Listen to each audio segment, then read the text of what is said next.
नमस्कार। और आज हम वहाँ पहुँचे हैं जहाँ कोई नहीं पहुँचता। जी हाँ, आज हम हैं गोपालगंज के कुचायकोट प्रखंड के उस सुदूर क्षेत्र के बच्चों के साथ जहाँ तक के बच्चों की आवाज़ अभी जिले में नहीं पहुँची है। मैं हूँ खेम मठिनिया विद्यालय के 10वीं के सफल छात्रों के साथ, और हमारे साथ 4 बच्चियाँ हैं जिन्होंने इस बार मैट्रिक परीक्षा में काफ़ी अच्छे अंक प्राप्त किया है। साथ में दुर्गेश सर हैं, खेम मठिनिया हाई स्कूल के शिक्षक हैं, और राकेश सर हैं जो इन लोगों को कोचिंग देते हैं। तो एक एक करके हम सबसे बात करेंगे। और इसमें एक बच्ची ऐसी भी है जो केवल 5 नंबर से स्टेट टॉपर बनने से रह गई। बच्ची वेरिफिकेशन के लिए गई थी पटना, लेकिन दुर्भाग्य से स्टेट टॉपर में नाम नहीं आया। फिर भी जिला टॉपर में इनका नाम है। तो सबसे पहले हम परिचय करा देते हैं। हमारे साथ हैं पल्लवी और अनु, आंचल और ऋतु। ये सब इस बार 10वीं की परीक्षा में शामिल हुई थी और कुचायकोट प्रखंड के एकदम सबसे उत्तर दिशा में जो क्षेत्र आता है उन क्षेत्र से ये बच्चियां बिलोंग करती हैं, जहां पर अभी भी जो है कि गांव देहात का पूरा माहौल है। लेकिन इस सुदूर क्षेत्र में भी ऐसे शिक्षक हैं और ऐसे छात्र हैं जो शहर के बच्चों को पीछे छोड़ चुके हैं बहुत पहले और हमेशा रिजल्ट दे रहे हैं। आज से 2 साल पहले संजना कुमारी जो टॉप की थी लड़की, जिला टॉप की थी, डिस्ट्रिक्ट में फर्स्ट रैंक आया था, वो भी खेम मठिनिया हाई स्कूल की, जगेश्वर प्रसाद हाई स्कूल खेम मठिनिया की ही स्टूडेंट थी। और आज भी हम जिन बच्चों से बात करने जा रहे हैं उसी विद्यालय के स्टूडेंट हैं। तो सबसे पहले हम बात करेंगे पल्लवी से। पल्लवी, आपके पिताजी क्या करते हैं? एक शिक्षक है। शिक्षक हैं। तो आपका कितना नंबर आया है? 470। 470 आया है। सबसे ज्यादा किस विषय में है? सोशल साइंस और साइंस में। सोशल साइंस और साइंस में 96 नंबर है इनके सोशल साइंस और साइंस में। और सबसे कम संस्कृत में। संस्कृत में नंबर कम रह गए। तो संस्कृत में नंबर कम रहने का क्या कारण था? सब्जेक्टिव में सर थोड़ा दिक्कत हो गई। सब्जेक्टिव में आप नहीं लिख पाए अच्छे से। ये पल्लवी है, 470 नंबर आए हैं इनके। 470 नंबर बहुत ज्यादा होता है। 450 पे ही 90% हो जाता है। 20 नंबर और ज्यादा है, 95% कुल 94%। 94% नंबर है बच्चे के। और ये जहाँ रहती है वहाँ पर पढ़ने का एक ही माध्यम है कि शिक्षक की सहायता और अपनी सहायता से, अन्य किसी प्रकार का माध्यम नहीं है पढ़ने पढ़ाने का। और हम बहुत ही प्रभावित हैं राकेश सर से और दुर्गेश सर से कि एक छोटे से जगह में कोचिंग ये लोग चलाते हैं, बच्चों को गाइड करते हैं, पढ़ाते हैं, और उस छोटे से जगह में पढ़ाकर और एक बड़ा रिजल्ट दे रहे हैं। तो सबसे पहले हम बात करेंगे राकेश सर से। सर नमस्कार। नमस्कार सर। आपको सर राकेश सर, ये बच्ची हाईएस्ट टॉपर मतलब नंबर लाई है इस बार आपकी कोचिंग में? जी सर, हम लोग का थोड़ा भी इस पर बहुत योगदान भी रहा और सब बच्चे पर भी था, लेकिन इनकी जो है अधिक परिश्रमी के कारण जो है इनका बेहतर रिजल्ट हुआ। तो पढ़ाते समय लगा कि ये बच्ची अच्छा नंबर लाएगी, 90% ऊपर लाएगी, इतना पता था आपको? जी जी। अच्छा। और दुर्गेश सर से हम बात करना चाहेंगे कि आपका जो विद्यालय स्थित है एकदम ग्रामीण क्षेत्र में है और ग्रामीण माहौल है, बच्चे को इतना कॉन्फिडेंस कहाँ से आता है, इतना मतलब लिख पाने का और इतना अच्छा परफॉर्म कर पाने का? सर सबसे पहले तो हम गौतम सर आपको बहुत बहुत धन्यवाद देंगे कि आपने अभी उस क्षेत्र पे पहुंचा जहां पर कोई भी मीडिया वाले, कोई भी इलेक्ट्रॉनिक मीडिया वाले बंधु नहीं पहुंच पाते हैं। क्योंकि सर शुरू से ही भले ही देहात क्षेत्र है, लेकिन हम 2016 से विद्यालय में नियुक्त हैं और यहाँ के बच्चों के मानसिकता को देखने से ऐसा लगता है कि हाँ, यहाँ पर भी मेधा की कमी नहीं है। और जो भी हम लोगों के साथ बच्चे जुड़े उनको बार बार हम लोगों ने अपने मार्गदर्शन में रखा। और जहाँ तक पल्लवी का सवाल है, अन्य बच्चियों का सवाल है, ये लोग शुरू से ही मेधावी रही और हम लोग के सफल मार्गदर्शन में रहने के कारण आज बेहतर से बेहतर परफॉर्मेंस दे पाए। और हम आशा रखते हैं कि आगे भी पल्लवी जैसे बच्चे और भी यहाँ की बच्चियां हैं जो कुछ अच्छा प्रदर्शन बहुत करेंगे। शानदार। राकेश सर से हम पूछना चाहेंगे कि गांव में पढ़ाकर और क्या एक शिक्षक को इतना कॉन्फिडेंस हो पाता है कि बच्चा स्टेट टॉपर में लड़ जाए, वहां जाकर फाइट कर जाए स्टेट लेवल में? क्योंकि शहरों में जो अभिभावक हैं वो ऑलरेडी जागरूक हैं, वहाँ के बच्चे जागरूक हैं, वहाँ जो क्लासेस चलती हैं, चाहे जो भी माहौल है वो जागरूकता का माहौल है, वहाँ बच्चे अवेयर हैं, बहुत ज़्यादा जागरूक हैं। गांव में तो बड़ा मुश्किल होता है, बच्चे गार्जियन बिल्कुल जागरूक नहीं होते हैं, बच्चा थोड़ा बहुत अपना इंटेलिजेंस दिखाता है तो शिक्षक को कॉन्फिडेंस नहीं मिल पाता है कि हम बच्चा को लेकर आगे बढ़ें। राकेश सर, आपको कॉन्फिडेंस था क्या कि हमारे बच्चे अच्छा परफॉर्म करेंगे? जी सर, जब भी हम लोग टेस्ट लेते थे उसमें इन लोगों का जो है प्रदर्शन बहुत अच्छा रहता जी। है। इनका हर टेस्ट में जो है दूसरा तीसरा पहला स्थान जो है इन लोगों का आ जाता था।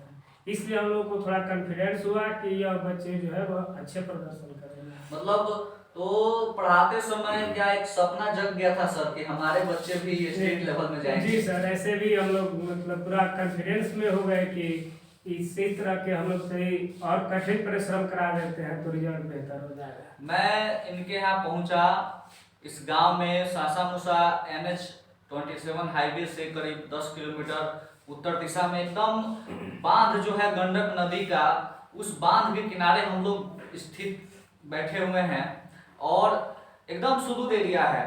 मैं तो पहली बार पहुंचा हूं और मैं बात करूंगा अब आंचल से। आंचल कुमारी, आपके पिताजी क्या करते हैं? मैकेनिक हैं। तो आपको पढ़ते समय लगा कि आप 400 से ज्यादा नंबर ला पाओगे? कॉन्फिडेंस था पढ़ने का और पढ़ाई भी था, सर लोग का सहयोग था और हमें सेल्फ स्टडी था। सेल्फ स्टडी आपने किया था। तो जब आपने परीक्षा देकर आया तो उस समय क्या लगा कि कितना नंबर आपको आ जाना चाहिए, कुछ अंदाजा हुआ? इतना अंदाजा था कि 400 से ऊपर आएगा। 400 से ऊपर आएगा। आया कितना?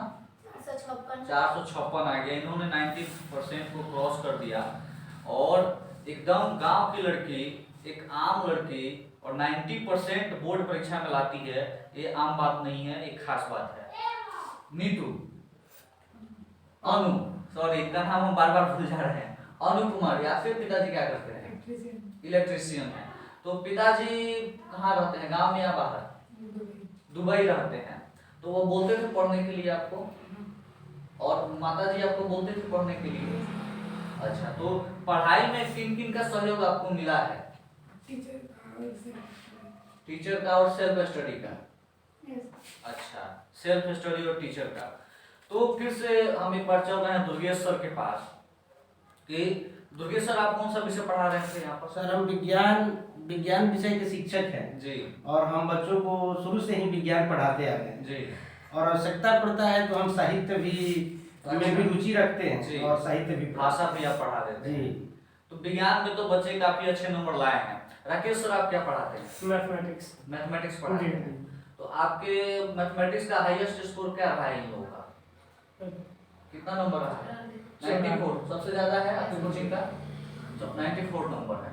ठीक है। और सर, भाषा में सबसे हाईएस्ट स्कोर क्या रहा है बच्चों का? भाषा में क्या रहा है? 95। अच्छा, भाषा ने दबा दिया गणित को। और इस बार देखा गया है कि गणित के मुकाबले अन्य विषयों में भी काफी अच्छे नंबर आए, सोशल साइंस, साइंस और भाषा में भी अच्छे नंबर आए, हिंदी संस्कृत में भी बच्चों ने अच्छा नंबर उठाया है। तो अब हम बात करेंगे रितु से। रितु कुमारी, आपका सबसे ज्यादा नंबर किस विषय में है? हिंदी में है। कितना नंबर?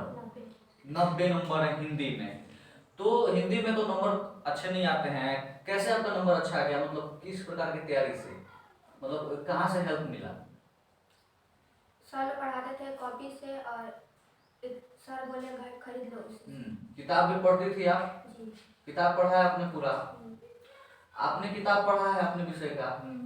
किताब था कि नहीं आपके पास? था। आपके पास किताब था? आपके पास था? तो किताब से ज्यादा समझ में आता था या गाइड से? किताब से। सर, आप क्या मानते हैं, किताब बेहतर है या गाइड? सर, हम तो जो बिहार सरकार द्वारा NCERT कहिए, SCERT कहिए, तो जो जारी पुस्तक है प्रारंभ से ही हम लोग उसी पे जोर देते हैं, जो जोर देते रहे। और बच्चों को भी बार बार हम लोग ये गाइड करते रहे कि आप लोग सबसे पहले जो बिहार सरकार द्वारा जो टेक्स्ट बुक है उस टेक्स्ट बुक को अपना मेन बेस मानिए और उसी के आधार पर मेहनत कीजिए, जरूर अच्छे अंक बिल्कुल। हासिल करेंगे। हम हमेशा से कहते हैं कि गाइड पढ़ने का अच्छा माध्यम नहीं है, किताबें पढ़ने का अच्छा माध्यम है। किताबें पढ़नी चाहिए और किताबों से ही पढ़ाना भी चाहिए। राकेश सर से एक बार फिर हम बात करते हैं। तो राकेश सर, रिजल्ट तो दिख गया बच्चों में, मुझे लगता है कि अगले साल आप स्टेट टॉपर भी दे सकते हैं। ऐसा कोशिश तो है हम लोग का कि स्टेट टॉपर में लाए जी, प्रयास में भी है। कितने बच्चे हैं आपके इंस्टीट्यूट में सर? 350 बच्चे। 350 बच्चे हैं। और मतलब आप विश्वास नहीं करेंगे, जब यहाँ की तस्वीरें देखेंगे तो आपको विश्वास नहीं होगा कि यहाँ पर 350 बच्चे एक साथ पढ़ सकते हैं। और मैं बात करूंगा रितु से। रितु, नंबर आपके 421 आए हैं, तो अच्छा नंबर है आपके लिए, कुछ और आना चाहिए था? किसी विषय में कम रह गया? किस विषय में सबसे कम नंबर है आपका? 3 सब्जेक्ट में बराबर में। कौन कौन है? मैथ में, सोशल साइंस। कितना कितना? 82 नंबर है। तीनों में नंबर कम रहा। आपका सबसे कम नंबर किस विषय में है? Social science. कितना? 84 नंबर है। तो कहाँ गड़बड़ हो गया, ऑब्जेक्टिव में या सब्जेक्टिव में? सब्जेक्ट में किल हो गया था। किल हो गया था कि आपके हाथ में परीक्षा देते समय? हाँ, बेंच पर ऐसे काटी इसमें। ओ, तो आप ढंग से लिख नहीं पाए? हाँ। चलिए, तो दुर्भाग्य की बात है कि ऐसा हो गया। आपका सबसे कम नंबर मैथ में है, कितना? बस 65 नंबर। कुल कितने आए हैं? 409 नंबर आए हैं।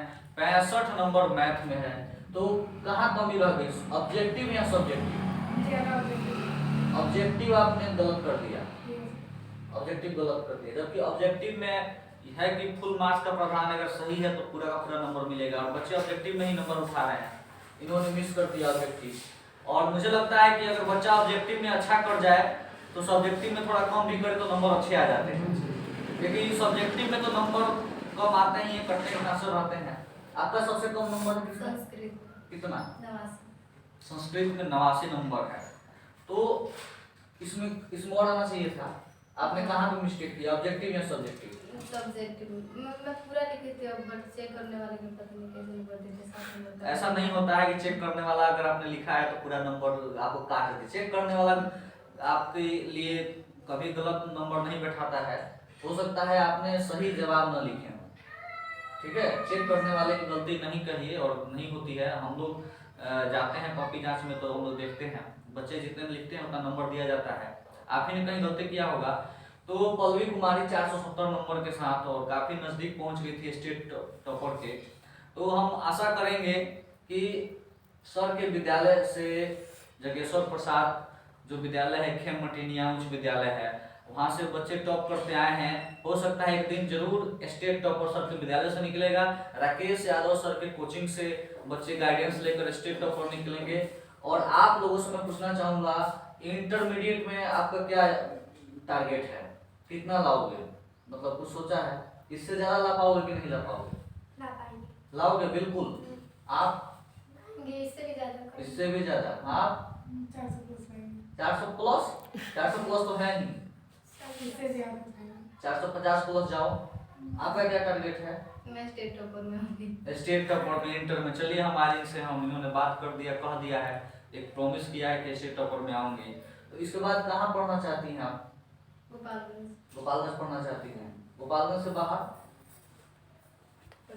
पटना। चलिए अच्छा है, लेकिन हम कॉन्फिडेंस की दाद देंगे राकेश सर का, दुर्गेश सर का, कि बच्चा लोगों को इतना कॉन्फिडेंस दे दिए हैं। और मैं यहाँ देखा हूँ छोटे बड़े बेंच हैं और टाट पूंछ का कोचिंग है, छोटे छोटे बोर्ड हैं, लेकिन नंबर बहुत ज़्यादा है। और ये दिखाता है कि सुविधा से सफलता नहीं मिलती है। लाख सुविधाएं आप रखिए अपने इंस्टीट्यूट में, अपने घर में, लेकिन बच्चा उससे सक्सेस नहीं करता है। अंदरूनी काबिलियत होगी और इच्छा शक्ति होगी शिक्षक के पास और बच्चे के पास, तभी वो सक्सेस करेगा।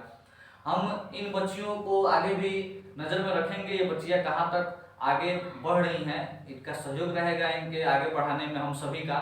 और मैं राकेश सर से एक बार फिर सवाल करूंगा कि इस बार ऑब्जेक्टिव की संख्या ज़्यादा थी, तो आप लोगों को आसानी रहा पढ़ाने में कि नहीं?